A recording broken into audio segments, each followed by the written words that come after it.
Hi boys, how you doing? Good mates, how are you? Good to see you. All right, so how was your break? Tell me. It's been a long time. I was actually missing this shit. Go for it, Cam. Break was good, mate. Break was good. A lot of quiet time. Yeah. A lot of downtime, which was good. Needed a little bit crook, but good time to get crook over the break. So No, it's not good time. firing It's off. never good time to be crook, you know that. Even breaks. no, but if you're going to do it, don't miss Doing a any. break's not too bad. Doing Yeah. bad. All right. Good break. You Went down too? to Lake Conjola, got stuck down there, but all good.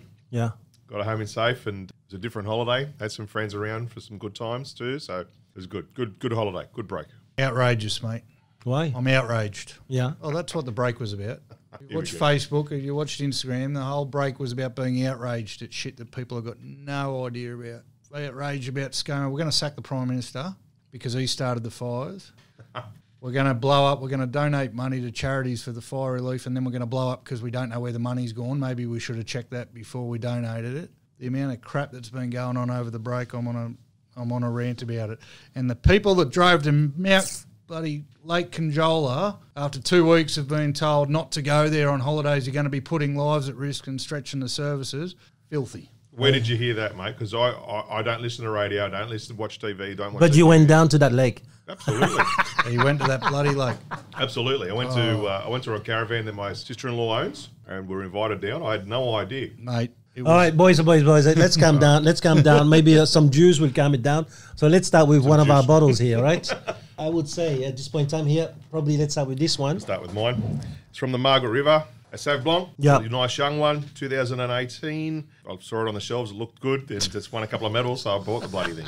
Yeah, stickers. I'm not a The big- label Yeah, kind of the guy, stickers, right? Yeah. Look, I'm not a big white drinker. The wife Photo wife's a big signboard white gets him drinker. every time, mate. You want to change it? Maybe you want to do your red and then take the. No, it's too late now. You already know what. I'm not going to give you the competition for next time, but it's not competitive, right? But let's So let's start this one. Let's have a look. It's all right. I think on a serious note too, though, it was a horrific break for a lot of people with the fires, and a lot of people lost their houses, and worse than that. Thoughts out to everybody.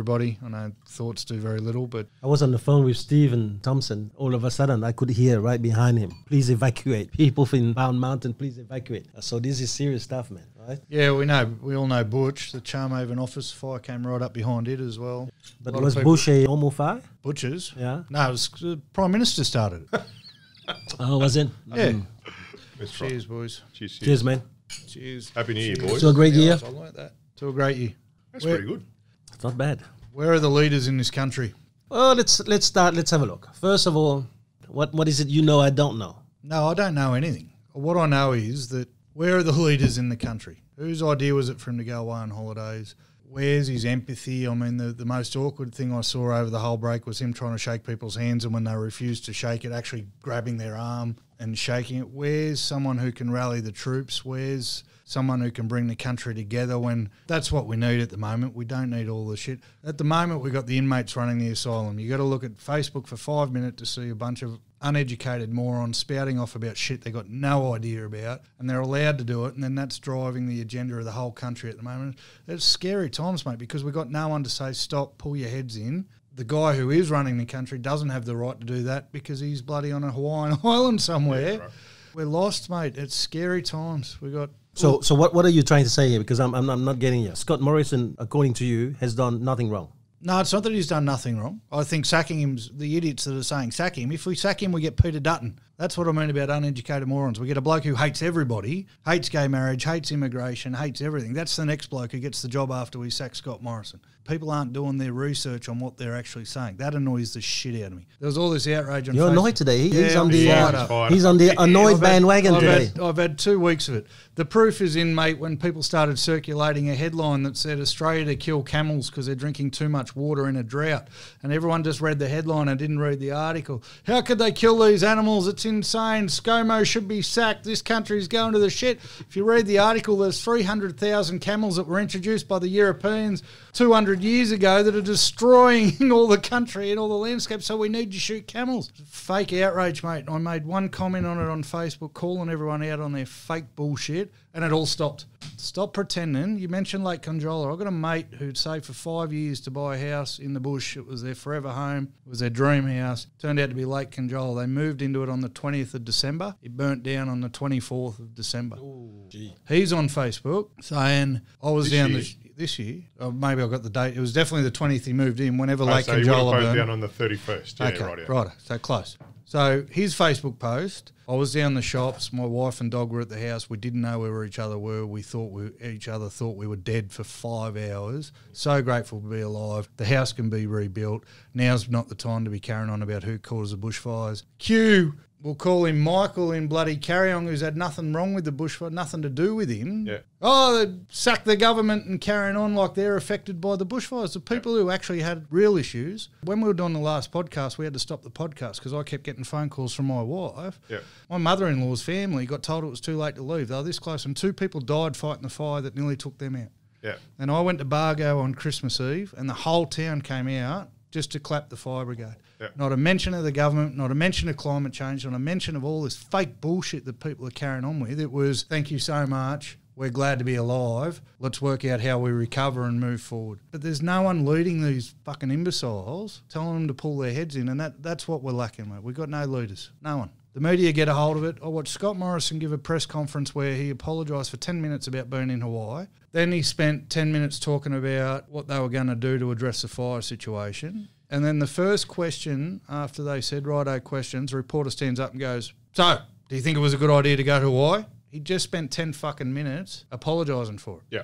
So do you think people make mistakes, and whether he's right or wrong, I won't comment, but do you think... No, you can comment. He's 100% wrong to be overseas. I think he is. I think he was wrong. He can't predict when they're going to start. Jump on a plane, come straight back. They were already Simple. there, mate. Yeah, okay. We'd already been through Foster, Port Macquarie, Taree. Shouldn't have gone. But anyway, are we not allowing our leaders to lead by these minority groups having too much of a voice? Are we not allowing our leaders to lead the country? That's the leader not doing his job, mate. You're letting the minority speak. Who's telling them to shut up? That's just the thing. That's what I'm asking. But that's leadership. Guys, this is not the time for it. Let's unite as a country. However that speech goes, Yeah. media, pull your heads in. Because the media, mate, the journalists are some of the lowest people on God's earth at the moment. Yeah. The shit that they pull. And a lot of the shit they don't research. They just comment. They hear it from somewhere. They research for 5 minutes on Facebook or wherever it is, and then they're reporting that as news. It's out of control. And what we're going to end up with is Donald Trump. Yeah. Because the loonies are going to get their way. The bloke can't even, So moving forward, what is it? You're saying we need a leader that's going to have the nuts to stand up and say, shut the hell up. Let's do what needs to be done, or not give a voice to these minority groups. What do we need to do, Cam, then? Well, let's pick 3 people: Scott Morrison, Donald Trump, Jacinda Ardern, the Prime Minister of New Zealand. I'd take her any day. Absolute lunatic, raving lunatic, but got in because Scott Morrison's of the American political system. People got fed up with all the bullshit. And then you've got us over here who can't pick a message, stick to a message, have any values that we actually stand up for on a consistent basis. There's no consistent message. There's nothing to believe in because they're governed by what people say on fucking Facebook. Oh, shit, we better not stand for that anymore. It made it trigger me. In case you can't tell, I'm triggered about it. Oh, yeah, but it's good. But I spent, straight away, I just started researching. I said, where have all the leaders of men gone? And when did we need leaders of men? You know when we needed leaders of men? World War I, World War II, when we were sending millions of people off to die. How do you get someone to do that? Who were those leaders? So I've been studying and reading for the last 3 weeks, nothing but Winston Churchill's, Napoleon, even Hitler. I mean, he managed to bring a whole, for evil, but where has leadership gone? And where the fuck are we heading as a country, and where the fuck are we heading as a world if it keeps going the way it's going? So where's leadership gone, and why has it gone? Because people are too scared of the minority. Are there agendas are they meeting too many agendas? Or trying to keep everyone happy, but they're not even trying to keep everyone happy. They're trying to keep the morons happy. I'm in a real funny place at the moment where I'm trying to work out what my philosophy is at the moment, where I'm heading as a person myself. And part of me wants everyone to unite. Why can't we all just fucking love each other? But then I'm sitting here calling everyone morons. So clearly I'm in a You're schizophrenic. Clearly I'm in a position where I haven't quite closed off my philosophy. But what you don't see on Facebook and what you don't hear speaking on the news is the people who have done all right for themselves, who know better. The most intelligent minds in the country are the most silent. We're actually being screamed at by idiots. You weren't on Facebook making stupid comments. You weren't on Facebook making stupid comments. No one I know who's done all right for themselves in life was on Facebook making stupid comments. They're not driving the media. Those people have got to stand up, mate. I think that's a different conversation. Those people who are speaking who shouldn't be speaking, that's a different question. Thomas said, where's leadership gone? But I think the people who know better have been too quiet. So are they making a mistake being too quiet? They should say something? I believe so, because who are the idiots following? Okay. Someone's The gotta way that follow. they should say it, should it be the way that you just said it over the last 5 minutes? Probably not. Okay, so let's entertain both But directions. maybe so. One, let's do the screaming. Yeah? So and let's imagine that the other side is wrong. By me screaming over the rooftops, that's going to change them? Definitely. Just like by them screaming over the rooftops going to change you, Cam? No. Okay, so that direction is wrong. Yeah. Okay?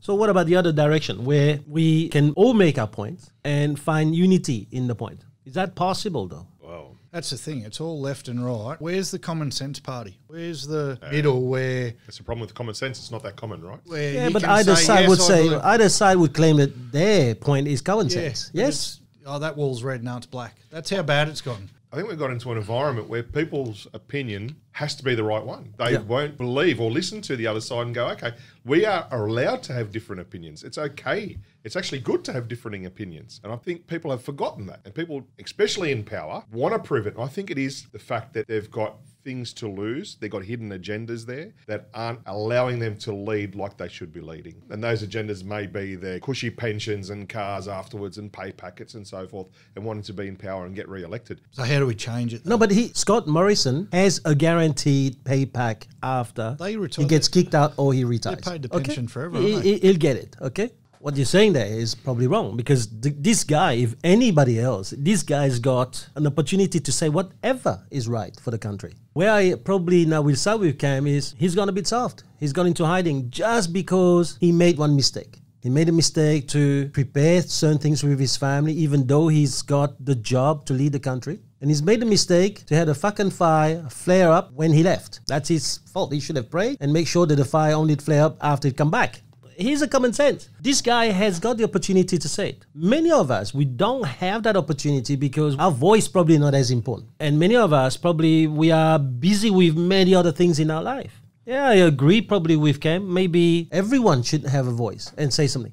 But you ever been in a room where everyone just scream over the rooftops? Nothing gets heard and nothing gets done anyway. So I think that there has to be a better solution. But that silence, then, that's what I was talking about. So the reason people are quiet, who probably shouldn't be quiet, are because they're just going to get shouted down, and the minority that are screaming the loudest are heard the most, and that just beats us into submission where you go, oh, well, they're going to say it anyway, so why bother? There's got to be more leaders in the world. There's got to be more leaders in the country. That's why I said to you blokes, I let myself down today, but I can't change the world, so I guess I've just got to make sure that the Cam Wilson sphere of influence, we don't have any of those guys in that, and I lead my kids the right way and hopefully lead my staff the right way and can be a leader for people who are around me, because it's a huge, I think it's a massive issue. So what about we start from a different place now? Otherwise, I don't think we can find a way out of this. What's happened with the fires in people's emotion? It's an outrage culture. People need something to be complaining about, and at the moment it's fires. But you know what? There hasn't been as many fires in the last week and a half, so everyone shut up. The outrage is over. All the fake. Okay, maybe it's not about complaint. Maybe it's when people are under stress, they start But to... it's not the people who are under stress that are blowing up. Yeah, and that's what I was about to say. The people That was who the point. are... People who lost their houses, the people who lost somebody close to them, are the ones saying, thank you so much for what help you have given. So grateful to be alive. People who have had nothing to do with it and are sitting up, call out the Central Coast, mate. We dodged it big time. Yeah, but you were close too. So Yeah, I think but- in some ways these fires actually got the entire country concerned. You can't say because, it wasn't around the corner from your home that you didn't feel concerned. Oh. We were at your place. The fire wasn't anywhere close to you. And yet we had the smoke there. We had the sun having a different colors. Yeah. We were talking about it, for the entire afternoon. So I think that the entire country somehow this year has been concerned about the fires. Let So me ask you this then. Yeah. If someone's house is still on fire, someone's funeral is tomorrow, is that the time to be blowing up about sack the Prime Minister and all the shit that's gone along with it instead of, geez, I hope these people are going to be okay? Oh, maybe it's There's not a the right time, time and right. context. But here's the question. Why is it the emotion that we got involved into is about blame, finding someone to blame, or pointing the finger, or screaming something out in order to recover some sense of calmness, or maybe removing some guilt from us, at the same time restoring a little bit of that calmness in us? So does having a leader that's out the front that can bring the boys together and rally the troops fix that? Because we've got no one as a figurehead that we can trust or fall behind, No one's taking a bullet for our leaders You know, at the moment. Cam, it does. Yes, it is. We do need a leader like that. The issue is, I think history will show that the majority of leaders like that go voted out very quickly. They upset too many of the people who weren't affected by those fires, who shouldn't be complaining. They complain. Donald Trump got voted in, mate, for that very reason. Yeah, well, I can't comment on that. I know, but he's a lunatic. The guy's How a long is he lunatic. going to be there? I don't know. Yeah, but So what does I don't follow New Zealand politics at all. But what does Jacinda Ardern do that those she's two loved ages- by a nation. Why? I think she does what you want, but with empathy. She From has what a I've consistent seen, message, yeah, and she delivers it with empathy. She delivers it almost like a mum. like a leader. Yes, but here it is. And I've been doing this thing on leadership for well over 20 years. Every one of us, we have the responsibility to carry a bit of self-leadership. Yeah. So I'm going to go back to what I said. What is it that got people to give away all their leadership when they're under stress and point at one dude? What if we first started with some self-leadership? What is it that some of us have done? I know, for example, my wife called the fire brigade just to find out what we could do. I spoke to my wife about maybe being a volunteer. We all trying to do something. But what if the 20 million people really took part of that responsibility to do something? And here is the first part, I think. What is it that every one of us has done to recover some part of our emotions? Rather than just explode and let it off, it's a little bit like those high-pressure cooker. Yeah, we let the heat go up. When we can't handle anymore, we have to explode. But in our explosion, it's always fantastic to be able to point at someone and say, that's the guy. The guy that went to Hawaii is the problem. And then because a few guys just pointed the finger, we think that maybe that is a bigger truth if all of us point the finger at the guy. What I probably would say is this. Every 3 years, we get to elect a leader of this country. And we hope that they do their best or the best they can with the entire nation in mind. Now, what about all of us as citizens of this country, leader of our own family, leader of the little unit we have at home? What is it that we can do so that when these kind of things happen, we don't go out there and throw the stone at one dude? Mm-hmm. To me, I think it is our ability to probably control our emotions. There'd be some tools around that. Simply asking yourself, what can I do to help? Put you in a mindset of what can you do to help? Yeah, solution mindset rather than a blame mindset. Simply, yeah. And I joked about it before, but I was actually reading a couple of articles yesterday that everyone jumped on the donating money bandwagon and good for everybody. But a lot of it came from some of the people who weren't real happy with my comment on Facebook made sure they sent me the link to donate. You better donate, telling everyone you care so much or whatever. And I had to laugh because yesterday I'm reading articles about all those people who just jumped in to donate are now freaking out because they never thought of where the money might be going, and this Celeste lady that raised the $51 million is now getting abusive messages from people telling her where she should put the money and where it's got to go. People just aren't educating themselves and aren't so set on outrage or so set on hurrah and joining the witch hunt. The We Are Right Brigade. The We Are Right Brigade have just done themselves out of $51 million and have no idea where it's going. Yeah. And people need to educate themselves, and that's part of self-leadership. Here's an issue. Before I blow up about it and make an ass out of myself, I might try and do some reading or something on what's actually going on here. Now, this is where my gripe with the media comes in, because anyone trying to research anything, you can't believe a thing you read if you're just relying on news headlines. You've got half the media saying it's ScoMo's fault, half the media saying it's the Greens' fault, for example. Half the media saying it's climate change's fault, half the media saying climate change doesn't exist. So where does someone go? And that's like, well, that's where personal leadership. I'm not just going to trust Channel 7 and Google. I'm going to go and dig deeper and actually educate myself so I can have an adult conversation about something instead of just attacking whoever puts their head up. Oh, mate, Yep. it's off the chain. Yeah, but how do you dig deep? I mean, the deeper you go, the more you realize it's really 50-50. Whatever position you take, there's two sides of the coin. And everything you Be go on open to to information from both sides. Yeah, I understand that. You're going to hunt information. So I think that, the fake news and all these news that are really becoming an issue with people, it's always been there. The only thing is that with all these social media and the instant magic of news on the phone, on the iPad, has magnified this issue. But this issue has always been there, boys, right? I'm going to go back to what I'm saying. It's looking at all of those symptoms. It doesn't really matter, because if you look at that camel thing that you talked about and you don't even bother reading, because these days, reading this stuff, that takes a lot of time. So what you want to do is just read the title and then make up your own mind. You look at people who do this and then they explode. and then somebody else put something else and they explode. And I spoke to a guy who went down south and there was no problem where he was. So who's got fake news now? I think the news is only part. I don't think it's going to be doing anything. I think the self-leadership is where we should start. But again, I also understand there's a lot of people who have been angry because their loved one lost their home. They lost a loved one. Then they tell friends and then everyone's getting everyone stirred up. That's the issue. Where is that self-leadership starting? I truly believe that self-leadership really starts from our own emotions. I mean, we were talking about an issue you had this morning. At one stage, you have really decided to get angry. And at one stage, you've made the decision, then that door was no longer going to be a door. It wasn't a phone call. It wasn't the phone doing that to you. No, it was me. It wasn't a set of words that people gave you over the phone. It's you making that decision. So here's the trick, boys. And this is where I believe if we can get this out, we can start changing 2020 for ourselves. And if every one of us really start doing a little bit of this, maybe we can really make a big change. What if this morning, 2 things, you've heard my video yesterday, or 2 days ago. What if 2 things happen? 1, you caught yourself right at that instant when you were aware that anger was going to take over your world. What if right at that point in time you caught it? And then you said to yourself, all right, I can go down this way, create some more woods for timber, and maybe make sure that my blood's still red. Or I could go, I've said what I had to say. Now, how do I find a solution to solve this issue that I just had? Yeah. No, you won't get any argument from me. I said to you that I let myself down this morning and I knew it straight away. No, but I'm not talking about you. I just took that example. But what if a few days ago, with all these things that happened, with the social media and everything, what if we taught people? What if people had the ability to learn, to sit down and go, all right, I'm about to get carried away here because I'm stressed out.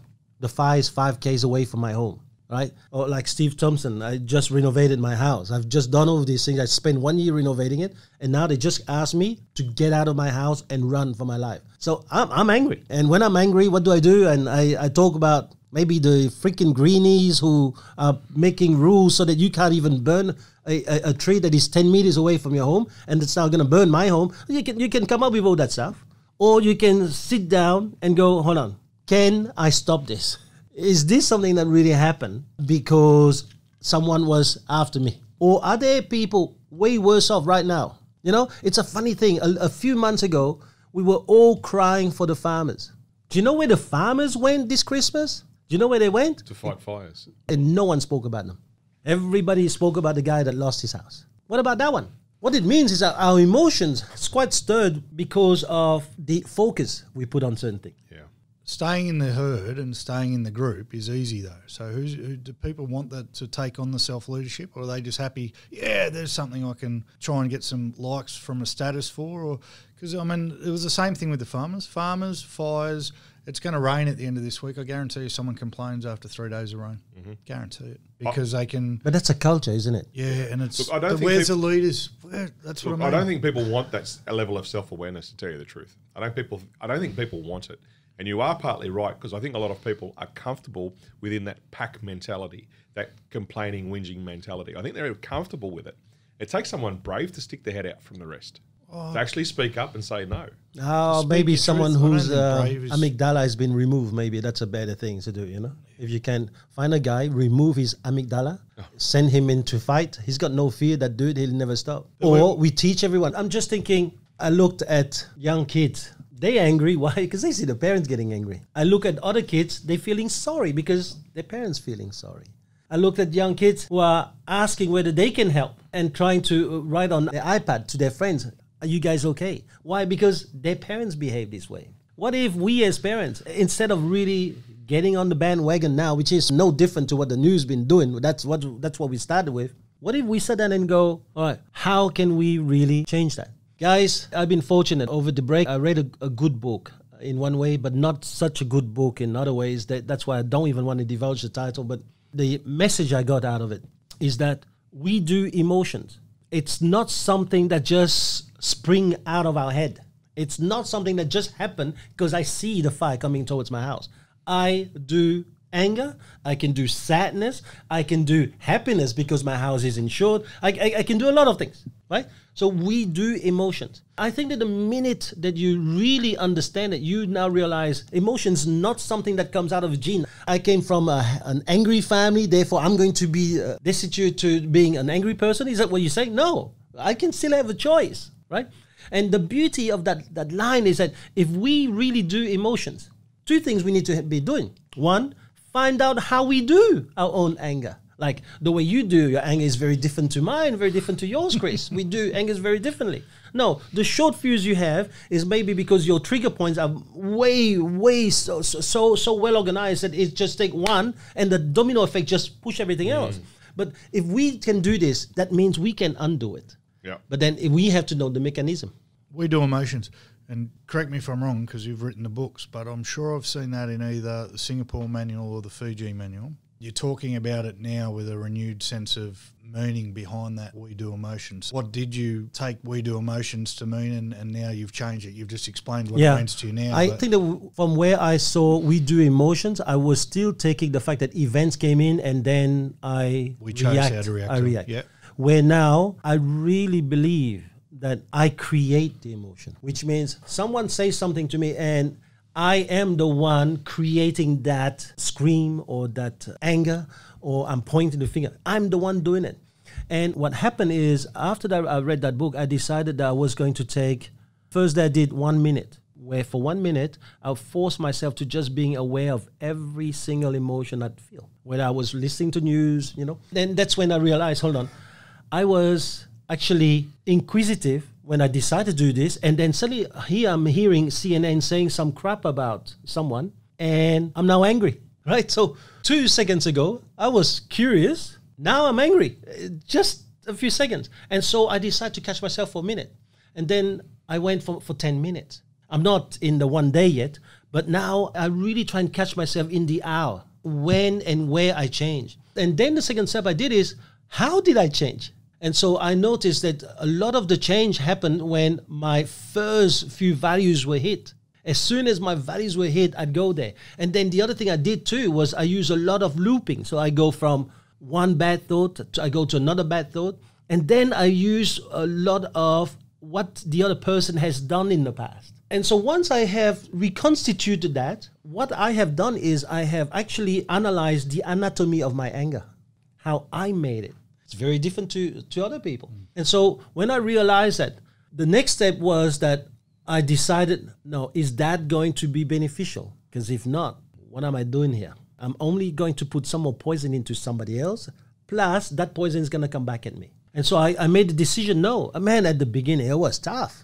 First few days, it was tough not to do that because your brain is on automatic. It's unconsciously going there, And so you have to make that conscious decision. No, put the brake on, go that way. And I think that I'm not going to say it now because it's too early. It's only at the beginning of 2020, having read that book. But I'm finding now that my days are actually not as disturbed anymore. I actually do get the same amount of shit I used to get last year. Nothing has changed in that respect. But in many ways, where last year maybe the shit landed on my face, now it's landing on my umbrella. And it's an exercise that we're going to have to do. We can all say we're angry. But yes, you're right. No one can say that it was our Prime Minister Morrison who started the fire. Okay? But what if we now can help as best we can? Not by fighting those guys, but by saying, guys, let's have a look. What is the way forward now? What can we do now? We're talking about it on a national scale, but it feeds down into what we do in everyday life. In our business too, yeah. We're talking about the kids. Parenting's a leadership, yeah.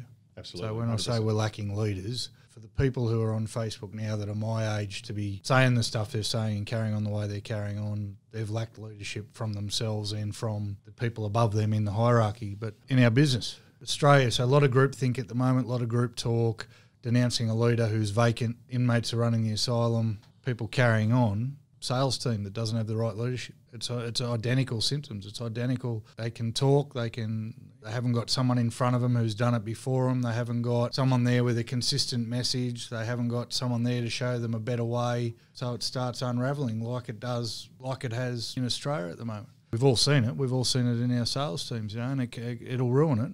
where is all our leadership going, and why in our role, my second office opens on Monday, hopefully, touch wood. Wow.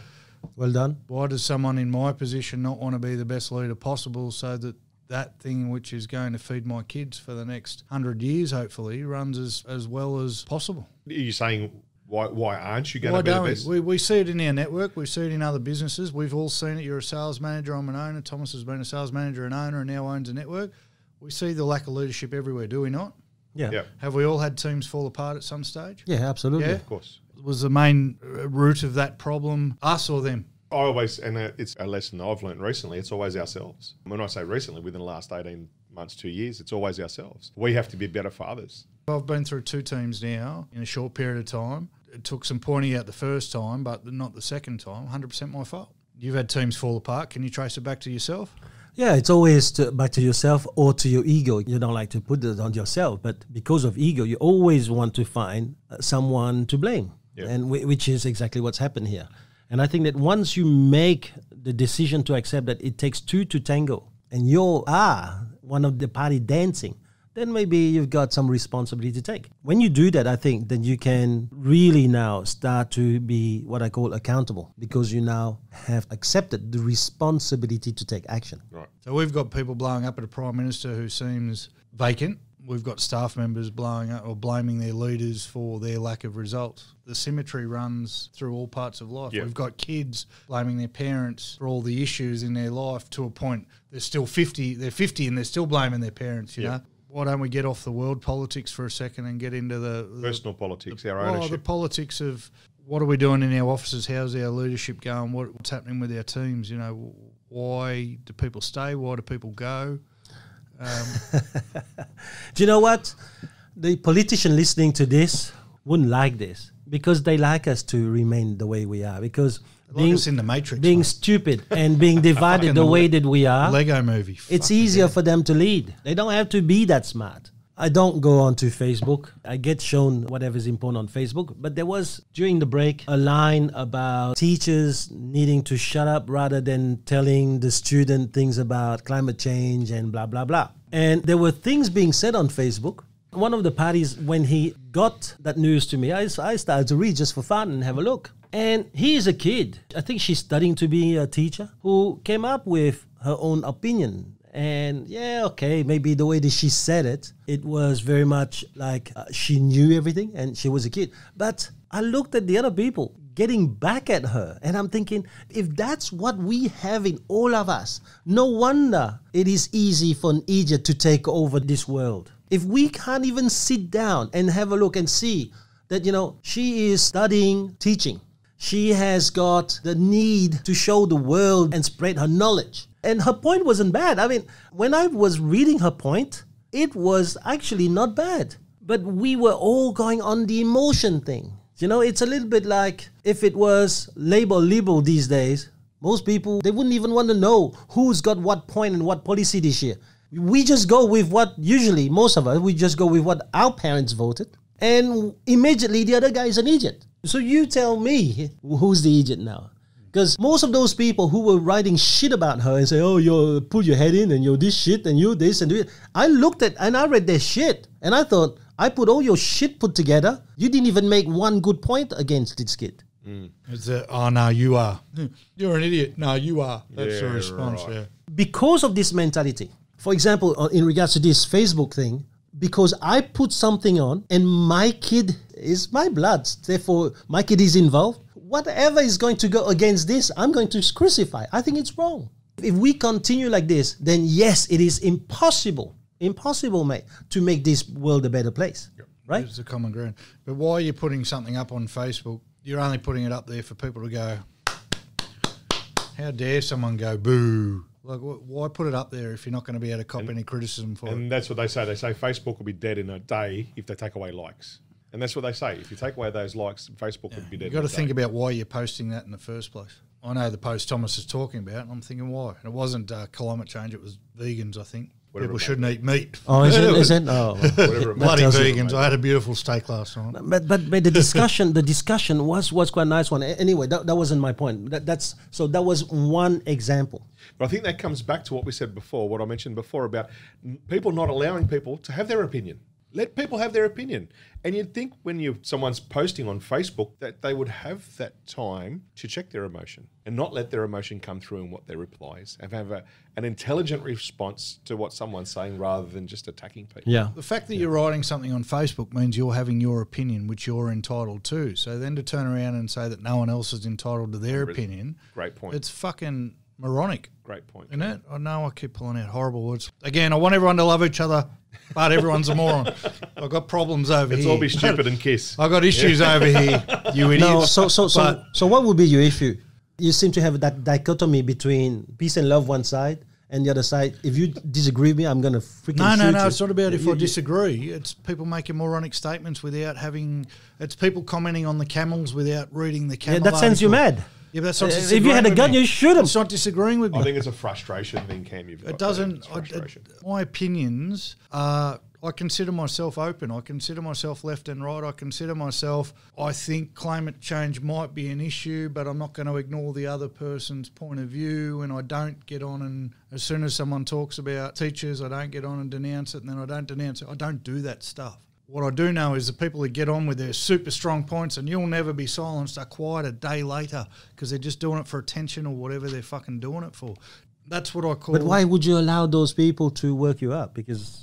Well, that's the question. So do I, and I, for a bloke who's as ramped up as I am at the moment, I spend very little time scrolling my Facebook timeline. Yeah. Believe it or not, there was just some time over the holidays. So it goes back to my point about people not speaking or people speaking. Do we shut up and let these idiots run the asylum, or do we go, guys, just pull your heads in? There's two sides to every story. Do some research on it. Do I turn off Facebook and ignore the fact that we're about to be overrun by idiots, or do we do something about it? That's where I'm at the moment. Like, do I be quiet like everyone else has been quiet and not try and show people the light, as in maybe there's more to this story, maybe not everyone's wrong, maybe you can be right and wrong at the same time, or do I just shut off Facebook and hide from it and pretend like that's going to help the world as well? That's where I'm at the moment. I don't know whether to go on a rant and tell people to pull their heads in or say nothing.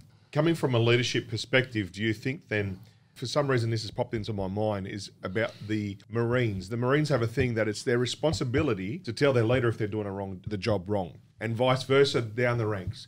And each of them have their responsibility to the other to say, you're doing it right or you're doing it wrong, and vice versa. So they're all holding each other accountable. But by doing that, they're telling each other they're holding themselves accountable to tell someone. Are people scared sometimes, maybe those who are closer to them, to say, look, I think you could have done that better, or I think that was fantastic? Are egos getting in the way of that part of leadership? I don't know if it's an ego or whether it's a hopelessness. Do you think you can change the world? So do you think people are being quiet for saying, what's the use? Exactly. We say get off Facebook because it'll help your anxiety and all that stuff, which I 100% truly believe. But if we all get off Facebook, all the people who, in air quotes, know better, get off Facebook, where's the checks and balances, and how does that groupthink manifest itself? Because they'll just keep getting stronger in their own minds, and the group, they'll keep sucking somebody into the vortex that they're creating with just fake outrage and pointless anger and purely problem-based thinking. No solutions. I haven't seen one fucking solution put up about the bushfires since they started. Not one solution. So only problems. Do you believe because of that wall, that Facebook wall, that anonymity that they have being on Facebook, they actually feel like they've got a bigger voice because they're not being held accountable personally? Yeah, well, it's creating... It goes back to like people trolling on Facebook and so forth. They do it because they can't be held accountable, held it's to easy, account. And there's no account to it. Yeah, I don't think it's Facebook, Instagram, or Twitter, or whatever it is. I think it's anonymity. You're right. It's when you're doing these things and your name is not there, and you can call yourself Ghost Alive, and no one would know where you live. Facebook is pretty bad for it, a lot of people do these things and know they can get away with. What about the details now being shown? Yeah.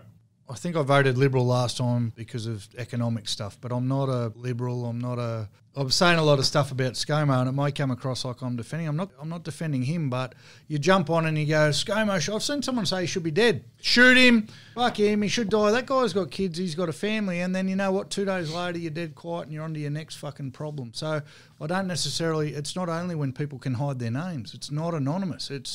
This is what the group's pissed off about at the moment, so I can jump in and say something fucking stupid, and then next week I'll be able to blow up about something similar, and there's no one to stop me. There's no one to say what you just said there was disgraceful. Think about the guy's kids, the guy's family. Think about your own kids, your own family. Think about a fucking solution. Not one solution has been put forward. Yeah, okay. 20 minutes of I'm sorry and do you think you should have gone to Hawaii? What the fuck are we doing? He just said sorry for 20 minutes about going to Hawaii. I'm losing my emotions, Thomas. Yeah, but again, I think that we're going around in circles right here because we're telling people to be sensible, and somehow we ourselves do lose it. If we lose our shit, it doesn't matter what we say. No one's going to listen to this. So let's leave it there because at this point in time here, I don't think that you're going to solve anything. I mean, there's so many ideas. My idea is to put plastic trees and give everyone a bag of oxygen, then they'll be fine. But they will have other problems, right? The other idea is get rid of the green parties. But again, that will create other problems.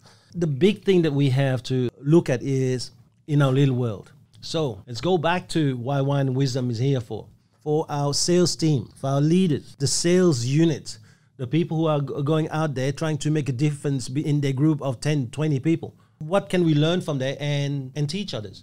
Well, that's what I was saying before. There's symmetry. So what can we do? The same problems in leadership that run the country are the same problems in leadership that run our offices.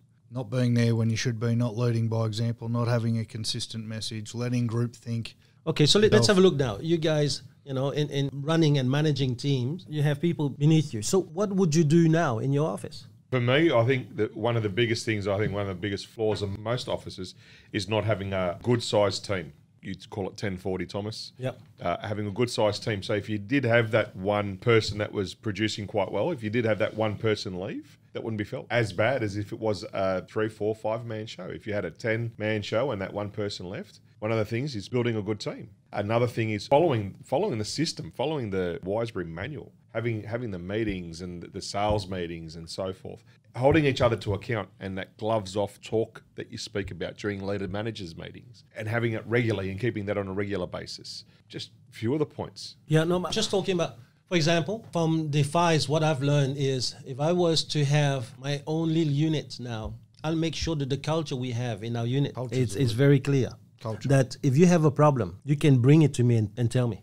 You don't have to gang up and point the finger at me because you're having a bad January, right? You can sit down with me and tell me one-on-one, and then I can have a look at your self-leadership. What is it that you're doing with your prospecting, with your results, before I can say, yep, it was me who was actually sending you on the wrong path.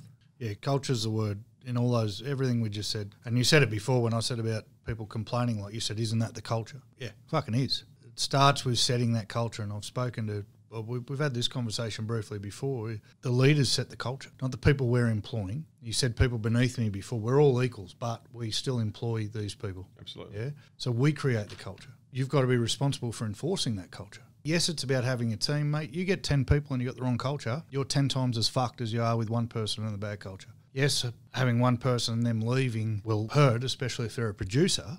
But why does one person leave? That could be many reasons. Their lives changed, their circumstance changed. They have lost that belief in that team. They've lost that belief in their leaders or management. Culture. Not all of that. Like, sometimes it's life circumstances. I've seen people who leave mainly because their spouse can't stand them doing the long hours anymore, and they want them to be around and be a family. So that's not culture. That's life circumstances. So there's a few reasons, but sometimes you have people leaving. I don't know why we're talking so much about leaving, because for the moment I'm talking about just that culture that we need to learn from the fires. We can talk about the leaving soon, boys, all right? But about some of the points that we can really learn from this. I think that and repeat it over time could change. What we're doing here, boys, could actually change the way people think in the future if we can give them something that just makes sense, clear and concise. If we're talking about learning from the fires, so while there's a big swell on everywhere to sack Scott Morrison, there's also a big momentum behind basically knighting the head of the fire brigade, the commissioner that's up there day in, day out giving the press conferences. And you read all the comments and you read why everybody loves him so much, because he's there every time. He fronts up, he answers honestly every time. His message is the same every time, and he doesn't shirk the work. That guy's sweeping the sheds. Like, he's delivering some horrible news, and he's on Sky News one night delivering a half-an-hour press conference about whose houses are going to burn down next, and the next day he's at a funeral for a dead firefighter. Yeah. Unfortunately, he's there. So as a leader, you have to be in the trenches. in the trenches with the team. In the trenches and consistent. Consistent message. People will fall behind that guy. The reason Bill Shorten rose to prominence was the Beaconsfield disaster, yeah? Bill Shorten made famous by the miners. Bill who? Yeah, now. But the reason he got to where he was because of the Beaconsfield tragedy, where the miners got trapped down the mine. Yeah, I know. So he was the union boss. And he fronted up day in, day out while these poor bastards were trapped down a mine. Right. And the same message and empathy and care and solutions and day in, day out. Next minute, he's trying to be a prime minister. Maybe there's something in being present, being empathetic, but being in the trenches with your staff. Maybe there's something about leading from the front. So being reliable, knowing that the person's going to be there consistently, as you said, the same message coming through time and time again. You said a word there before that you hadn't said was empathy. Was empathetic to the cause. Well, That's you got the fire bloke talking with complete empathy and going to funerals, and then you've got the Prime Minister forcing people to shake his hand who have just lost their hair. So let's talk about empathy and where the leader is. But I'm sure the head of the fire brigade could pass off to his subordinate, "Oh, mate, I don't feel like doing this press conference. I can't talk about any more houses burning down. It's starting to eat me up." Has he done it? No. Not a chance. I'm sure it was getting tough for Bill Fathead to talk about the bloke stuck down the mines day in and day out, but he rocked up and he did it. I'm sure sometimes as owners and we feel like, I've earned the right to stay in bed till 9:30 today and not go in for staff training, but don't fucking do it, because as soon as you do, the troops aren't going to rally behind you. Yeah. Culture. I mean, a lesson I got out of the fire is when our Prime Minister thought that he was wrong, he did apologize. And I think that as a leader of a small business, you have to be very quick to apologize for your own wrongdoing rather than hide behind excuses or hide behind the "I did that because." Justification, no justification. And yeah, Admit your mistakes. I think that he admitted his mistake. I believe personally that, and again, I'm coming from the sales point of view, that as a leader, he apologized too much. I think that as a leader, you make an apology and then you moved on. I would have been in that press conference and that journalist, after 20 minutes of me, apologizing for 10 minutes and blah, blah, yeah. If that journalist had asked me that question, I probably would have said to him, "I don't think that you're smart enough to have followed what I just said 20 minutes ago. Next question." Too scared. I think that at one stage, that's what leadership is. Leadership is not about popularity contest. It's not about trying to apologize so profusely that the problem is going to disappear. You can't make it disappear. All right, here's the next bottle now. D. Come on, say it, man. How do you say it? Julius? iuliis. Yeah. I was trying to say Iuliis. iuliis, and you've been Iuliis, laughing at me, but you were saying to Julius. Now I've forgotten how to say it. This is a iuliis from the Hunter Valley. This is a 2011 aged Semillion. What year was it? 2011. I'm sorry, my beautiful wife. I didn't know what I was grabbing, and we'll buy another one. And I've had a rough day, so it's not the Shiraz. It's not the Shiraz. I've been promising these guys a Juelis Shiraz, which is a 2006, and Now don't talk about that one, mate. Talk about the one we're drinking. All right. So I think we've mentioned these guys on the podcast before. We haven't drunk one of their wines though. Yep. Semillion's obviously one of the wines that ages. We can cellar for a long time, Chris. Not like some of that stuff we drink in your place. It's full of corks. So what are we in? We're into this one for 9 years now. So I'm expecting big things. Let's give it a red hot. All right, then let's have a look. That's in the Hunter Valley, right? It is in the Hunter Valley. Yes, it is. Yeah. Big shout out to these guys, because when I went in there looking for a Chardonnay a little while ago, they openly admitted that they weren't the ones to give it to us, but they pointed me to Thomas Allen, the mango tree that we drank on here, and it's one of the finds of the century. That is beautiful. Okay, so let's try this. What's another lesson that we got out of this? Get the wine in the glass. That's one of the lessons. Hey, you bought coasters. I think one of the big lessons I think is, and Australians have always been good at it. When people need help, we chip in and we get in and help each other. One of the big things is in a team, don't be scared to ask for help. Put your hand up and say, "Listen, I need some help here. I'm struggling here." Yeah, that's nice. That's quite nice. Don't be scared to ask, but also don't be scared to give. Yeah. Cheers, boys. Guys. Cheers. Oh wow. Mother of God. Oh wow.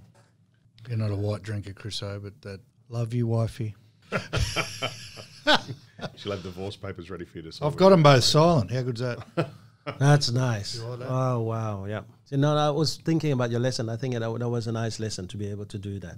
Put your hand up, ask for help. Yeah. What about the opposite? Well, not the opposite, but if you're a senior person and you see someone who needs help, give it. Because not everyone will ask. Sometimes they're not ready for it. Sometimes they don't want it. No, sometimes egos get into play and the senior guys will say, I'm not helping them, no one help me when I can. What I'm saying is the other way. The senior person will see it and they'll come in and that's a completely different issue. That's down to the other person's ego. But go in and help. Absolutely, you're right. But too often we get teams with top performers or 400-pound gorillas where, I didn't have any help when I was coming up, so I'm not going to fucking help them. And what happens if they get some of my fucking commission? I'm not going to teach them how to work with the buyer because they're my buyers. And we've all heard it. Yeah, but that's a question of culture, and quite often the culture that comes down to the boss. Yeah. I was having a discussion with a leader this morning, and he was telling me how his team is now refraining themselves from hanging around team members from other offices. I dug up that the team felt insulted and that maybe their culture was no longer aligned, and then therefore they would rather be isolating themselves rather than mingling with people whose culture was so against theirs.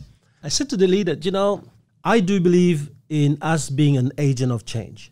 That wherever we are, we had to take it upon ourselves to try and change the people around us, because there's so much more that we can learn about ourselves. There's so much more to grow by trying to make the other person better. Not in isolating ourselves. Isolating ourselves, it's almost like running away and hiding. Therefore, you don't have to put your knowledge to work. You don't have to go out there and try and make a difference. Then what does it say about that culture?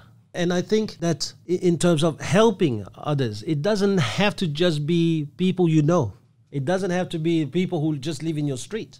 It's just helping because there's a human life on the line, One of the lessons I also learned from the fire is the people who have a tendency to criticize will always find a way to criticize. And the people who are there to help and who are solution driven will always be there to come up with solutions. Like two of my neighbors, they both bought a, what is it? You can't call it a fire truck, but what is it? A fire kit or whatever it is. They have a huge tank now that can take 1,000 liters. They have a machine with a pump. They have all that stuff in case the neighborhood need it. And one of them came up to me and asked me, maybe we should, between our fences, maybe we should place a door. So instead of going 500 meters from you to my place, we can just go through the fence. I mean, these are the guys who are solution driven. They will talk that way. Yeah. The other ones who need to find a blame, it doesn't matter how good or bad is going around them. They will find Scott Morrison to go at. They will find something to go at, right? Yeah. And so I think that I found that what it means to me in a small team is when there is pressure or when there is an issue that is really attacking our team, you'll find the true nature of each of our team members. Yeah, you find out what we're really made of. Yeah. That's why the fires have been so scary for me. That's why I've been on such a rant about it, because it scared the shit out of me. We saw what we're really made of. Yeah. In a lot of instances, Jesus. One of the people who's been one of the biggest people in my Facebook timeline at blaming the government for everything, he comes out and says, Prime Minister comes out and says, we're going to give $2 billion. There's a $2 billion recovery fund. The same idiot that had been at him goes, that wasn't your idea, that was Anthony Albanese's, and how dare you claim it? The fucking blokes just said $2 billion to help people. And it's exactly what Thomas is saying. Yeah. Always going to find the shit, not a single solution. And that's our office here. How are we going to fix it? With my guys, when they do have a problem, how are we going to fix it? So now going on to the next subject that you guys brought up, what if through leadership you've done it wrong and now you're facing the prospect of losing a top performer? How would you react? Now, knowing what we've just done here now, which is analyze maybe ourselves and then use some self-leadership, what do we do now? Let's imagine you started this year and you have in your office a top performer. Right? That top performer leaves, well, he's going to take away $500,000 away from your business. What's your reaction, boys? Well, after it's happened, it's already too late. Right? Well, you've got to reflect and see why it happened first. I think the first thing you have to reflect and see what are we going to improve now? And was it okay? Was it a cultural thing? Was it not holding people to account? Was it a personal leadership thing? Was it a management or was it leadership? I think first is you analyse the situation and say, okay, how can we stop this from happening again? I think point one. And then point two, implement those points where you need to fix the situation. And is it cultural? Was it basic values misalignment between the two? Work out the issue first. 100% agree. With going through what was the issue, though, you have to be in a position where you can accept the blame yourself, because there's no good reflecting and saying what were the problems here, because someone whose ego is going to get in the way, or someone who isn't ready to accept fault is going to sit there no matter how many times you reflect on it and blame someone else for it. Yep. So it's okay sitting there and going, oh, yes, you're right. We have to analyse why this person left. We have to analyse why we didn't realise they were going to leave before they did. We have to analyse how we're going to be better in the future. But that has to be an extremely honest process, not okay, I can find a scapegoat there so I can make myself feel better by it. So the process is almost wasted if you're not going to be honest about it. So you'll have the same issue happen again if you let those egos get in the way. 100%. Something I've worked on with my team since we came back this year is I've emphasised that all I want you to do is your best. And the reason I've done that is because I know when I ask them, have you done your best, or get them to ask themselves, have I done my best, regardless of what words come out of their mouth, I know how they're going to feel inside if they're full of shit. And I know that making them feel that way, they won't do it again. And I know that how they're going to feel if they're not full of shit and they've actually done their best. And I know that saying that will make them strive to feel like that again, because your body has an internal compass. And if you ask yourself, have I done my best? And the words come out of your mouth, yes, Thomas, I've done my best, but inside you haven't, you feel sick. You feel like shit. So without that tool of honesty. What if they're better? What if their best is mediocre or doesn't less matter. than? Just do better that best you can. That's the trigger, and that's the honesty trigger I'm using at the moment with my guys. I know that if everyone in my office fulfills their potential, we are going to improve on what we did last year, which is what I've said to them. Here's what we did last year. I broke down the numbers for them. I broke out the figures. I showed them absolutely everything. So there's no hiding. They know exactly dollar for dollar what we brought in last year. And I said to them, I know that if everyone in this office hits their best, not if everyone in this office hits my best or Darren's best or Crystal's best, you hit your best, this is where most likely going to go. And at the end of the first day, people did their numbers and they called me, put their results in. I said, did you do your best? Yes, yes, yes. Someone who said yes hadn't done their best. I know they hadn't done their best. I had a one-on-one meeting with them the next day because it was a Wednesday. I said, you told me you did your best. She's like, oh, I'm sorry. She knew. And since then, numbers have gone through the fucking roof. Okay, that's good. So it's the honesty trigger. But there's no point doing that reflection process if you're not going to be honest about it. From what you said previously, you've now got to be consistent with that message moving forward, yeah? 100%. Yeah. How hard is it when someone rings you at the end of the day to say, did you do your best? But we're talking about, we're again putting it onto other people. I, as a leader, have to say, with this morning's incident, did I do my best? You know you didn't. And I can say, yeah, but that guy said this to me, and yeah, but that guy was going to say that, and it doesn't matter what you guys hear. You know, Cam, I'll tell you this, and I'll tell you this as a mate and as a work colleague, that your growth, though, in self-actualisation and realisation is grown through the roof, and you've lost a lot of the ego that you would have had 3 or 4 years ago. You wouldn't have said that about things 3 or 4 years ago. Would have blamed him. Now you take it on yourself. Yeah, right? I've always done it behind, well, not always, but for a long time I've done it behind closed doors. Like I said, I will still say to you guys, that was that fucking, he did this and he did that. Behind closed doors, I'm punching myself in the face. Yeah. Because I know. Okay. And that's what I'm saying about the honesty thing. Leaders, we got Kickstart coming up where leaders and managers are going to get together and they're going to put their plans together for the year, and they're going to look at last year and where we went wrong, where we did good, where we can do better. And it's the businesses who sit there and go, well, that was that fuckwit's fault and that was that fuckwit's fault. But that's where I was bringing to. That's where I was bringing to you before with my statement, is that your honesty now is actually open, and you're actually sharing that honesty that I made a mistake. You're saying I made a mistake. I stuffed up. I shouldn't have done that. Now that is a very good leadership trait, because your team will see that, and then when you put them on, did you do your best yesterday? That's when they'll come to you and say, you know what, it's okay to be truthful and take ownership for not doing my best. We had our sales meeting today, and the first thing I did was address what happened this morning, because some of my team saw it, and I said, what happened this morning wasn't good enough. One, we don't talk to our clients that way, and two, we don't put our fists through doors. And I apologise to the team. You do not have permission now to go doing that, and I am trying to grow, and I will get better. And I will pay for the $2,000 door. No, it was a wood so door. in case $2,000. So in case you do it, it will be $2,000. I rang Dazza and said, we're even on doors now, mate.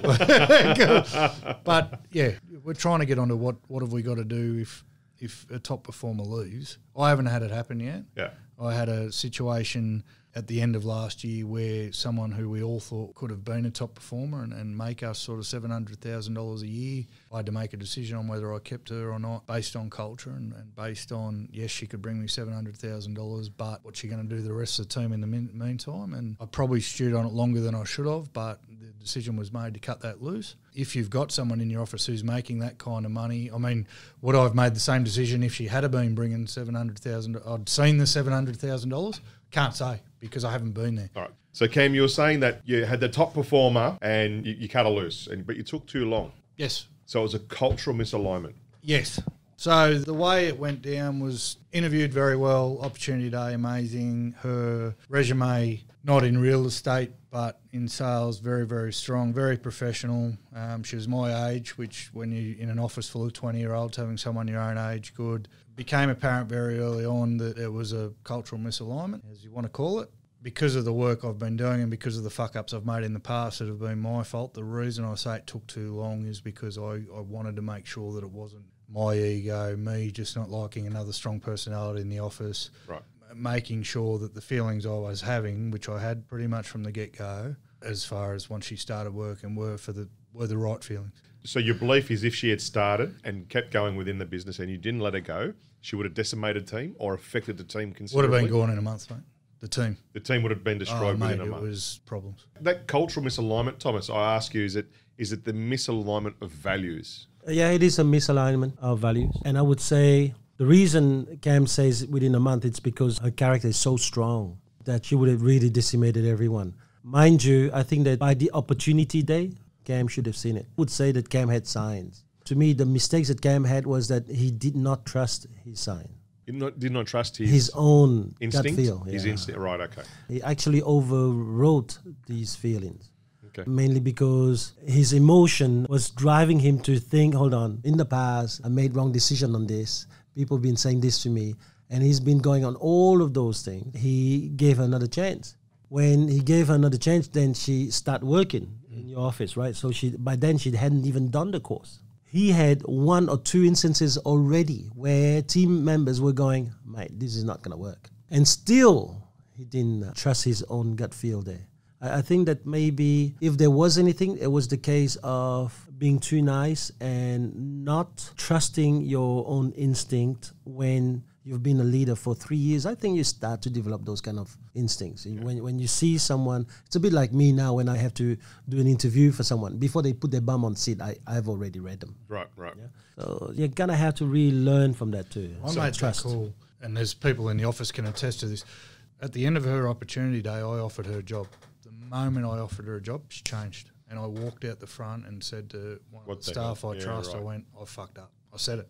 I went, this isn't going to go well. But in the back of my head, it's refreshing to have someone who doesn't need their hand held the whole time. It's refreshing. It's the first time since I've been a business owner where I've had someone there who's pretty much ready to go and skill-wise 9 out of 10 and is potentially going to bring you $500,000. Like that's come at me. Bonus. Santa Claus coming. Right. Come at me, right? So, yes, I didn't ignore my gut. It was always there, but I kept finding reasons to ignore it and say, no, this is probably a me problem. This is probably me not liking another alpha. She was me with boobs, right? So it's probably me just clashing with myself and trying to find reasons to just make sure, to the point where we paid $1,000 for her to do a course, which I've never done before ever, just to make sure that this was going to be a problem. Thomas is right. I should have cut it off sooner, but in the past I've cut it off sooner and then afterwards gone. Regretted, yeah. Oh, no regrets. Or second guess. No regrets because you can't have regrets. There's no point. Okay, so coming from a leadership point of view, you had the staff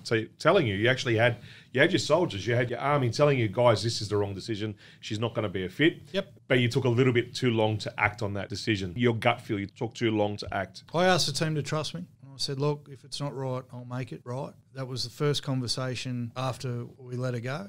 I sat the team down and I said, look, I understand. I've heard you over the last month. I've heard what you're saying. I haven't ignored you. I hope now you can see that you can trust me. And while it might not be on a dime, the right decision will be made. Yeah. I will not put anyone before the team. And that's what they were worried about. But you've also got to watch tall poppy syndrome and you've got to watch all that other shit, mate. The first person that comes up to you and says this person isn't good, you can't take that.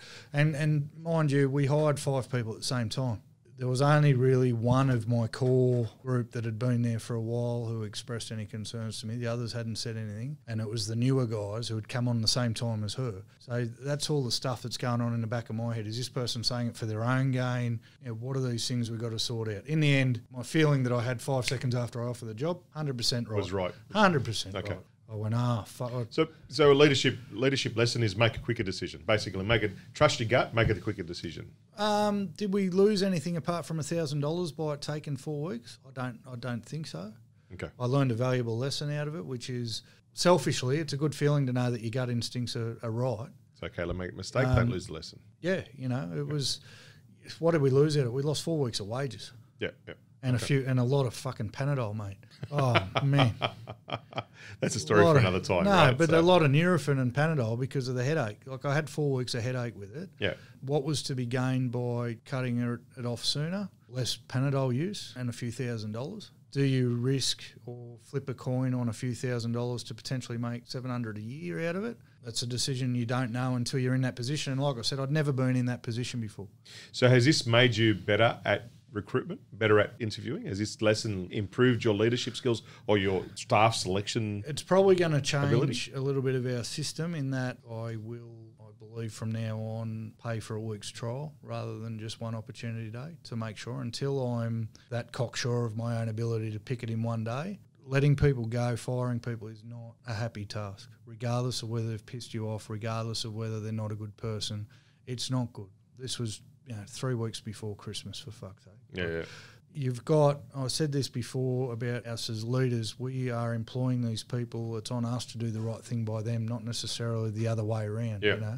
And there's been a few. There was another guy, there was a benchy that we hired that I knew pretty early on was going to be a drama, but rather than sack him, give him a week's trial, know for sure, and at the end of the week, make a much more informed decision. So when did you know? Did you know at the interview? Did you know on opportunity day? No, I knew as soon as I offered her the job. The benchy that you thought was going to be... I thought at the interview, young guy, wants to do well, is a hard worker, got some quirks. After a week, I'm like, these quirks are potentially going to be a problem, especially when he shaped up to me in a training session one day. And that was just his natural reaction. I corrected him on something. He was like, and he put his fist up.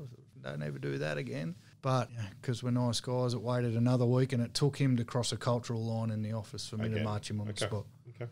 So when you were recruiting, and this comes back to, again, leadership, were you following the systems that we get on recruiting from our manuals? Were you following those guidelines on recruiting? Yep. Phone interview with me, opportunity day. Usually with us, it's either a job offer or a letter saying not successful this time. Were you giving the questionnaire that's in the... Yeah. Yeah, you're doing all that? Okay, all right. So you're following, so as a leader, following those systems that we've got in place also as part of the leadership is following those systems, yeah? Do you believe this then will change the way you do it next time? No. Okay. No, I still probably wouldn't do 1 week pay. 1 week pay is the equivalent of giving a student at university 4 weeks to do their assignment. They always do it the last day. Yeah, right. So it's the same thing as when you pay someone for a week, you're really going to gauge them on the last day. You're going to start first day. It's a waste of your money. I was just trying to do a bit of hazard reduction. I would rather just do 1 day, but I've always said that 1 day, it's so intense. The people used to work around me, they used to always say that was the worst day in their career. Because if they can handle that worst day in their career, then the rest of the journey is a cinch. That's the skill that needs to be increased because her opportunity day, I do that. I pick the first battle, I put them under pressure, I challenge them. Mate, strong as. But did you find it maybe in your challenges, and I'm now only speculating now, that you were pushing the button and then at some stage you released it? When you felt that the pressure was a little bit hard and it was going to get maybe a bit confrontational, you release the pressure. These are all the games that you do, because when someone is starting to give it back to you, which I would know that person would do that, I just keep on going. Yeah. And then when I go, now the true colour's out, I made the decision before lunch. Yeah, okay. So probably for me, it's a case of she's willing to give it back to me. That's a tick, rather than let's see where. Yeah, and I would have probably pushed harder, and then suddenly you would have known, whoa, this is the culture. This person even hasn't got a job. I paid her for today, and this is how she behaved. It's finished. Yeah. 5 days not gonna do shit. Yeah, there was a litany of that. I mean, her first one-on-one, she asked for a pay rise 2 days after she started. It was fucking dramas. So I ask you, Thomas, then, can we train our leaders to be better leaders? Whoa. I thought that's what he's been trying to do for the last 12 years. Yeah, that's right. You're asking a guy who's been devoting his life to doing this. Or is it they want to have to be a better I can't build better leaders unless leaders want to become better leaders. For example, I've given a lot of material. You know, each year I try and push my own self out of my comfort zone because I'm the kind of leader that is very much watch me. So watch me go out of comfort zone. Watch me work hard and then follow. And so every single year, I just want to grow up to a next level. And I've seen it. Some leaders have been trying to follow me for a few years. And then some, after a few years, they just settle to where they're at. Well, that's their level. To me, leadership is a lifelong journey. You have to want it bad, embrace it, and want it for a reason. I've seen some leaders wanting to take out of my material whatever they can to use the team, to manipulate others. That's not leadership. That's conmanship. When you really understand leadership, you accept that it's okay for me to lose if my team can win.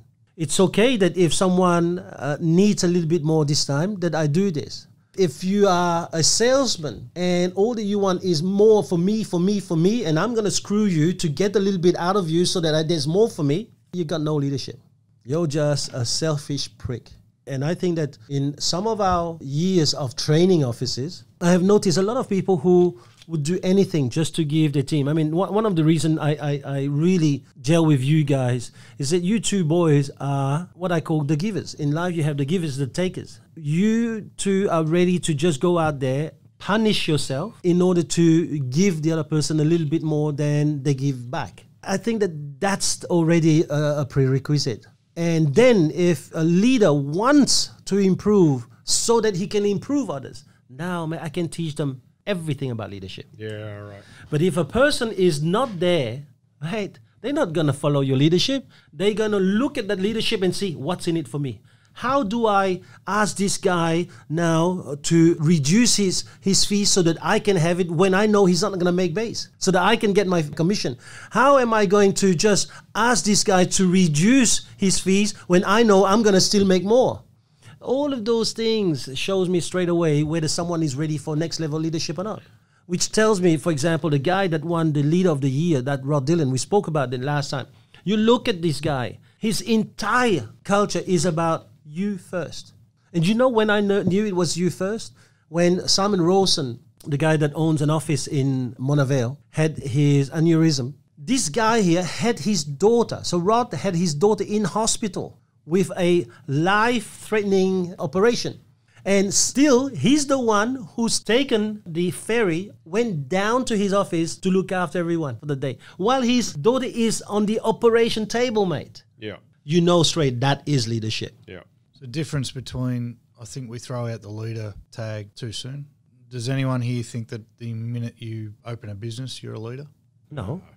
So the difference between boss and leader. Understand, but still, you know, there's nothing worse if I'm starting to say, mate, you're still at boss level and you're leadership level already, Cam. Because first of all, how would you feel when I'm talking to you? I'd say you're at boss level. How does your team sees you? Absolutely. So I think that we can't do that. But you're absolutely right. Deep within, there's bossship and leadership. That's that gut check thing though, right? If yes, for the sake of feelings and perceptions, everyone's called a leader. When someone calls you a leader and something churns in your stomach because you know deep down you're not, and you're not bestowing the virtues of a leader and you're not doing anything to become a leader, that's got to be a gut check moment for you. Yeah. Yes, but the gut check quite often, mate, is covered by ego. Well, just ignored.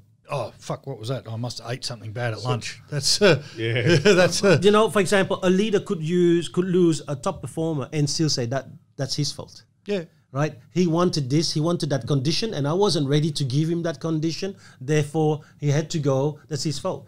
That is, to me, not true leadership. When I ask you the question about your team, you guys straight away went into the tango mode, which is, what is it I've done wrong? How could I improve? Were our values aligned, Chris said. All of these things. And I think that's when you see the real leader. The real leader emerge and would say, first of all, maybe I have been told about that person thinking about leaving 2 years ago. Maybe I haven't been treating that person as a person. In the manual, it said to me, I should have my team members in my house every quarter And I never wanted that person in my house. I never want people because people work for me. They don't work with me. So all of these little things that you don't do that are non-leadership, well, in the end, you know, if you don't give people a reason to belong, they are going to run away. So all this leadership shit sounds really fucking hard to me. Oh. So I just want to be a boss. Can you be a boss and have a successful business? Maybe not in a small business unless you want to be alone or unless you want a revolving door. So it's people who are thinking they're bosses and leaders that have only got jobs, because if they leave, if they're not at work, the world ceases to exist. I think it's simple. Leader is do what I do. Boss is do what I say. And, you know, we all know I'm the sales manager, not the owner of our business, but I consider myself a leader, and then I consider myself more so a leader in my own family. Yeah. So I need to make sure that I'm doing what I ask my children to do. I'm leading by example. So we spoke about the bushfires before, and you brought it up. Those kids of parents that are bitching and moaning on Facebook about the fires, those kids are going to be doing the same thing. Those kids are reaching out. Those parents that are reaching out to see if others are okay, their kids are going to be doing the same thing. And that's a sign of leadership. Mm-hmm. So leading by example. What are you doing in the workplace that's that? I like to give. That's what we spoke to before. I like to give my time to the others. So if they need help and so forth, sometimes with my own detriment, but I like to give my time to the people in the office to try and help them. Right.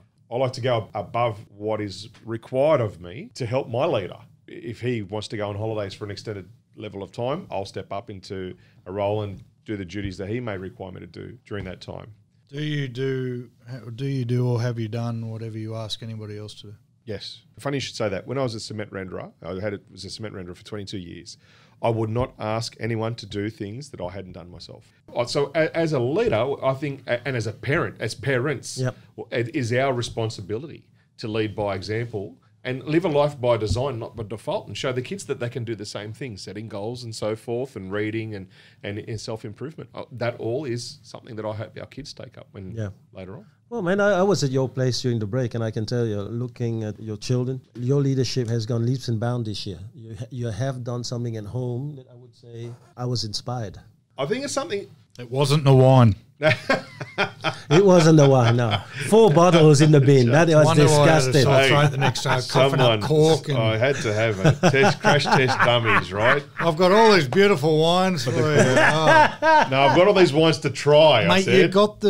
You got Veronique to drink the dark brown Chardonnay. That was interesting. The great thing is that I've got lots of spaces in my cellar now to fill up. But what I was saying before is one of the things you attest to in the Wisebury manual is it's a gloves-off approach between the sales managers and our leaders. And a real, on the same team, conducive leadership. We're on the same page. We're singing the same message. We're the same consistency as you brought up before.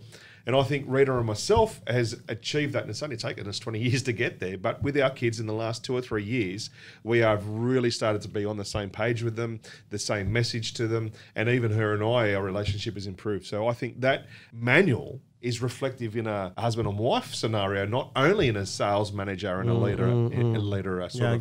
Yeah, one of the things I noticed is the dance between you and Rita is way, way more flowing now. Yep. I noticed that. The two of you, it's almost like you're dancing, you know, what steps you're making each other, you know? Yep. I saw that. And the children, they have one single message that's quite nice. Hey, listen, why don't we just try my thing? Because we've gone too long without a drop here. This here is Torbreck, and it's called the Struie 2017. Let me tell you, a company that started like them in 94, they've gone a long way. They've done amazing things. This, guys, is 100% Shiraz. And it's in the Barossa Valley. Do you know Eden Valley, where the fire actually went to Eden? And this is the thing that I've done. This morning, I actually called them. And I have never seen this. On their tables of contact, you could actually call everyone. And I called the director of sales in trade, Michael. And I couldn't believe it. He had plenty of time for me. And he said to me, no, the fire hasn't really touched our area. The smoke has not really affected us. And he's told me, you know, that there's quite a few bottles that you really could get. I was telling him a little bit about what we were doing, and he said, oh, Thomas, you know, the woodcutter or the steeding is probably like 2 good bottles to have. But if you can, the run rig and the factor, those are the ones that you really want to keep. Well, I listened to these guys. He didn't have to give me that time. He didn't have to be that interested. But he was. And then to have his numbers and everyone who's in trade's numbers on their website, I thought, now that is transparent leadership. That is an organization that is making wine and not hide behind a website to sell their wine. They hear, they talk to anyone, they hear, they will share. They have a story to share. And I think that their story is just crazy. They just actually opened their own wine cellar now, but that would be one that I think I would want to really visit. These are the guys... Road trip. Yeah, well, these are the guys that you really want to meet because they have, I think, the kind of culture that we want, which is transparency from leadership and inside the organization. Taste this, boys. Salute. This one, apparently, you can't keep it for more than 10 years, it's true. But in 2016, at the end of 2016, they had enormous amount of rain at the beginning of 2017. Some pepper. Bit of pepper. And that rain did a lot for them. Not as good as a Semillion. But sorry, said something stuck in my throat. But it's not competitive. It's definitely better than yours. Yeah. Transparency. Good word. I love the word. Love the word. Going to mean different things to different people. I think that you spoke about transparency earlier. Yeah. When a leader sits there and says to his people, here are my books. Look at my books. Yeah. These are all the things that come in. These are things that come out. You can see it for yourself. Mate, you can't be more transparent than that. Can you be too transparent? Should your staff be seeing your figures? Why not? No, I don't. Yeah, I'm just well, wondering. I think what is the problem? I think that if your staff need to have that, why not? I had one of my early people in the business tell me once, don't tell them how much you're making because I'd just ask for more. And I'm like, oh, that's a bit rough. Because when I was working for the same person, all I wanted was that information so I had a sense of what I was working for. And I saw when I sat down with my team and broke down the numbers and said, here's the figure, the total figure for the year. Now, don't get your wires crossed. Don't go thinking Cam's rich because this is how much it costs to run the office. Take away those two numbers. They all went, so when I tell you you need to talk to 75 people a day, that is why. And all of a sudden the sense of purpose and the sense of ownership, they felt like they owned, okay, now we've got no excuses because we know exactly where things are at. I mean, I'm going to go further. Don't show the wrong people your figures. Well, that's... But the right people, show them the figures. So in the end, you got to be smart and see who have you got, right? But the right people, by that I mean they will feel that their destiny is in their own life. I can go and dig for gold. My leader has taken the risk to open the show, and when there's a bad month, I still get my pay. He's copying a loss. So all of these things, the right person understand. The wrong person is going to overlook all the problems that months that you had. They're only going to be looking at what they can have for themselves. Well, that's the person I sacked. Yeah. If that person was part of that meeting, you would have had trouble. Oh, mate. And that's where it comes back to the recruiting and the who are you hiring and what basis are you hiring on? Are you hiring good people or are you hiring because they might be able to make you a dollar? It's all right saying you need to speak to 100 people, you need to do this and you need to do that, and you need to do this because it's going to make you rich and fucking blah, blah, blah. If they've never seen rich, if they've never seen someone make a commission check, if they've got no understanding of why you're saying that, they're not going to do it because they're still getting their weekly wage. Okay, it takes a special type of human, and that's why there's only some elite sports people in the world. That's why there's not everyone's an elite sports person, because to be an elite sports person, you have to be so intrinsically driven and not rely on outside factors to make it. That makes you a very special person. To be able to go to work in the work that we do for the award wage that we pay as an industry, and to do the shit that we knock on 100 doors and get told to fuck off 100 times a day and we'll pay you 45 grand a year. Yeah. Are you fucking kidding? And we wonder why people don't want to do it. So transparency in saying, I cried that meeting in 2019. I cried in front of the whole team. And I guarantee you for the next 6 months, those guys gave everything they fucking had to give. So what I ask you is this, that transparency, showing the books, this is what I made, X, Y, Z, and telling those stories to the team, sharing that with the team. What do you say to the leaders that are scared or don't want to show those figures to the team? Why do you believe maybe they don't want to show those figures to the team? Because I think it's the old school mentality that someone tried to employ on me. Don't tell them because I'll ask for more.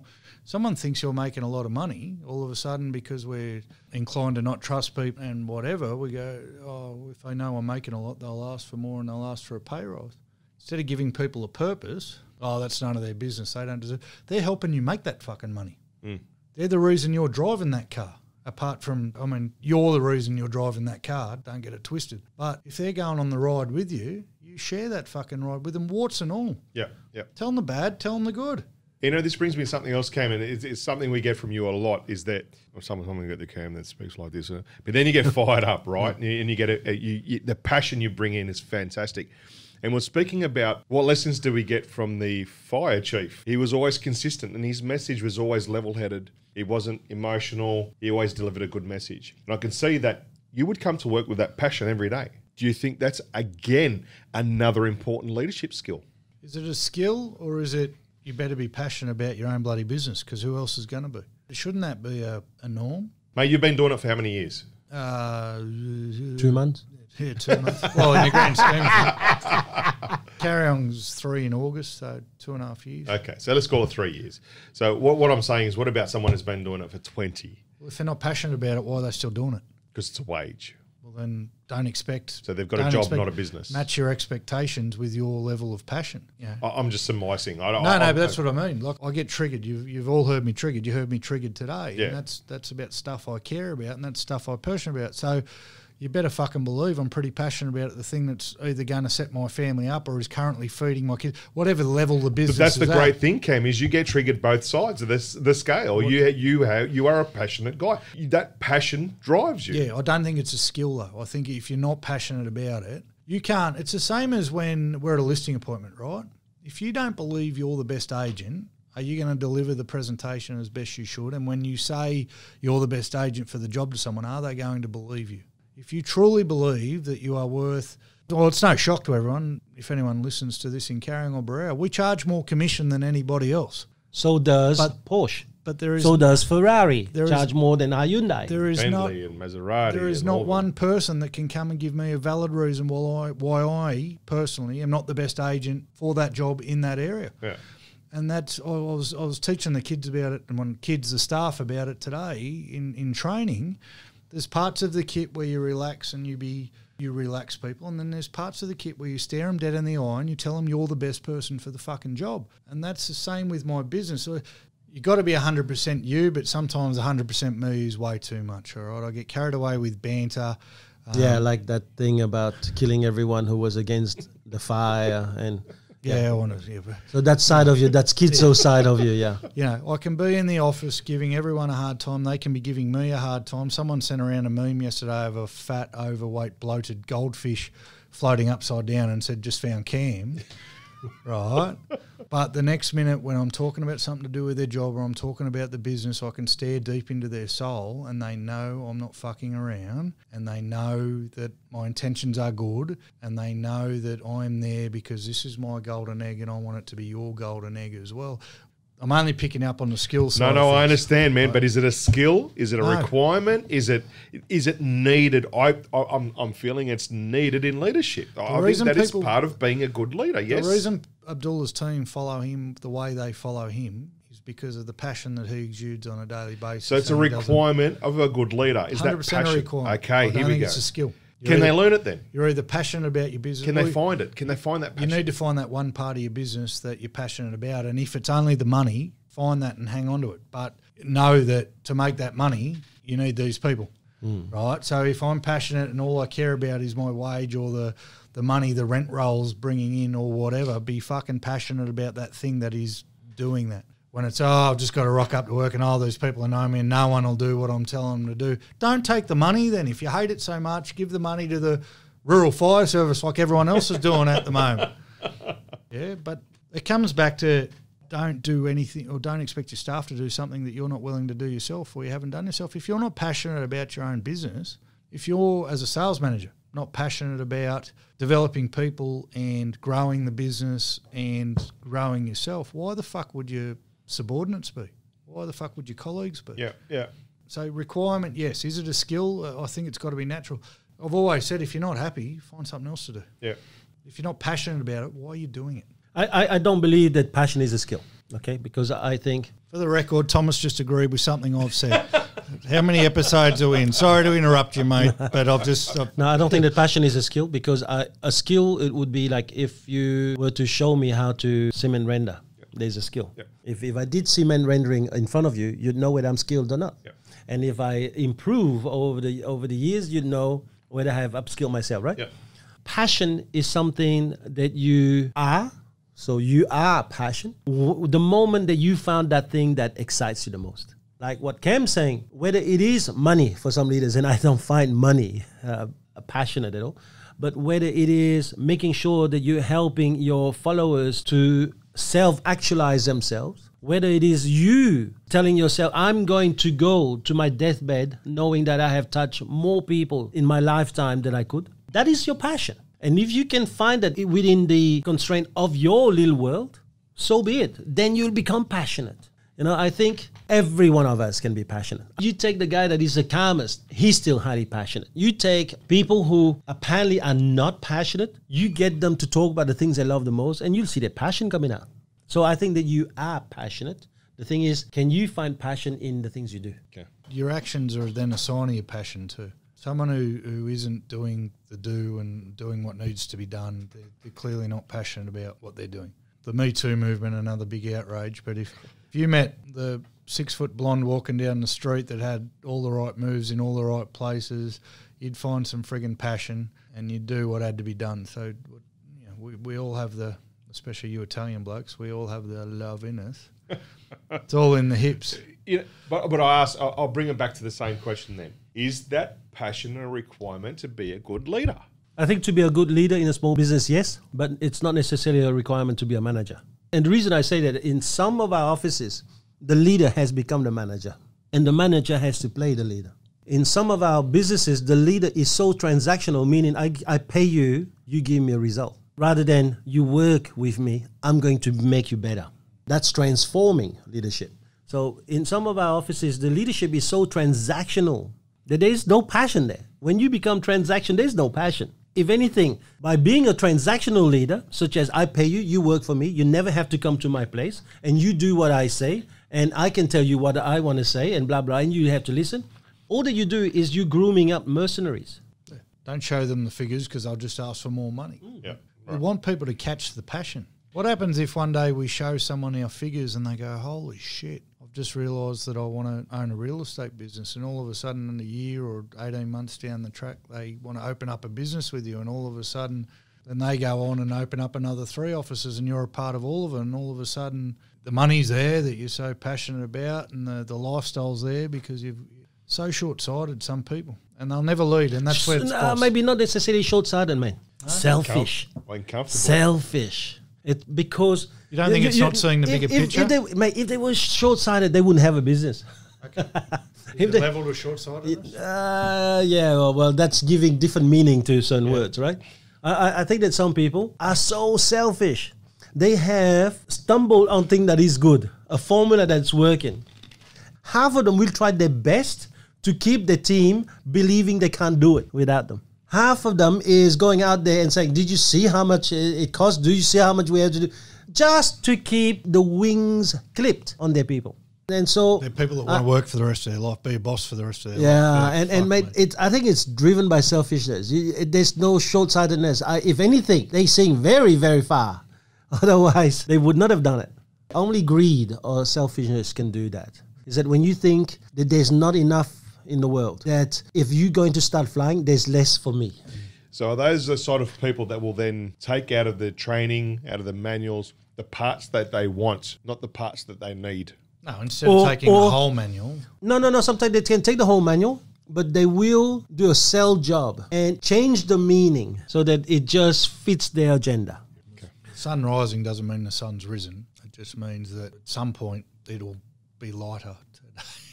Anyway, boys, we're coming to the end of this here, but what will be your biggest piece of advice for 2020 for people who run a small business or for salespeople and for salespeople? Wow, that's a good question. I would say you know enough, just go and do it. Okay. You know enough, just stop selling it to yourself. Just go and put that knowledge into action. Simple as that. For salespeople or for leaders? Both. That statement can go from the ground level all the way up. You know enough, just go and put it into action. Lead yourself, lead from the front. Oh, beautiful, Cam. That's good. Leaders who aren't leading from the front and expect otherwise from their staff, kidding themselves. Staff who are waiting for someone else to do it for them, kidding themselves. Lead yourself, lead from the front. That's nice, boys. Thank you very much for today. Thank you. All right, Thanks, let's Chief. catch up next time. Again, 3 amazing bottles, but definitely mine was the best. I'd have to go with yours this year, time Cam. I'd have to. Yeah, baby. And that's coming from a red drinker. I'd have to go with yours this time, Cam. It's Yeah, a just good 'cause red. It is a good red. It's but because it's I'd have going go to with end yours, in Cam. trouble, mate, when she hears this podcast. Charlotte said, what's she going to say when you tell her that you took the bottle of wine? I'm not fucking going to tell her. She's We'll gonna just find find out out. whether she listened or not. Talk to you soon, boys. See you Next later. week. Goodbye. See ya. Thanks, Chief. Bye.